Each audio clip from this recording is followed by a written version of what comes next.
Shalom Bapak Ibu, Shalom semuanya. Judul dengan kita adalah Pembagian Bait Allah. Pembagian Bait Allah terbagi atas 3, ruang Maha Kudus, ruang kudus, dan halaman. Setiap pembagian ini mempunyai perabot. Di ruang Maha Kudus hanya ada 1 perabot, yaitu tabut perjanjian. Di ruang kudus ada 3 perabot, yaitu menorah, meja roti sajian, dan mezbah dupa. Di halaman ada 2 perabot, yaitu mezbah korban bakaran dan bejana pembasuhan. Karena gereja adalah bait Allah, bahkan orang Kristen adalah bait Allah, 1 Korintus 3:16, maka pembagian bait Allah ini juga berlaku bagi gereja dan orang Kristen, termasuk juga perabotannya. Di halaman, orang Yahudi dan suku Lewi boleh masuk. Di ruang kudus hanya imam-imam yang boleh masuk. Sedang di ruang Maha Kudus hanya imam besar yang boleh masuk, dan itu pun setahun sekali. Ketika bertobat dan dibaptis, orang Kristen masuk halaman.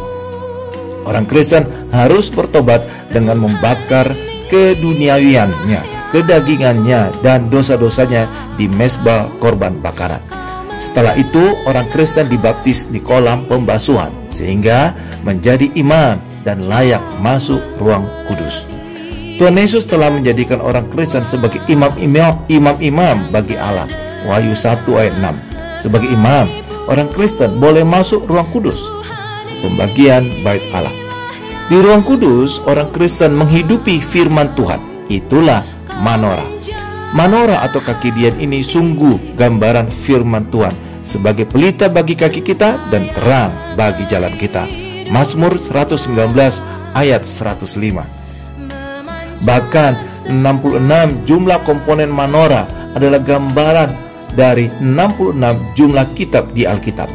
Selain belajar firman Tuhan, orang Kristen juga menerima perjamuan kudus. Itulah meja roti sajian. Dan menerima pengurapan. Itulah mezbah dupa.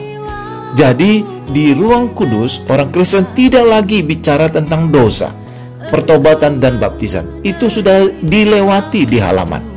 Orang Kristen harus sudah naik kelas ke ruang kudus, dan tingkat yang terakhir di ruang Maha Kudus. Kita duduk bersama-sama Tuhan Yesus di tahta Allah di kerajaan surga dan beroleh kemuliaan. Jika mengacu kepada ukuran, maka orang Kristen halaman yang paling banyak mayoritas. Amin Bapak Ibu. Tuhan Yesus memberkati.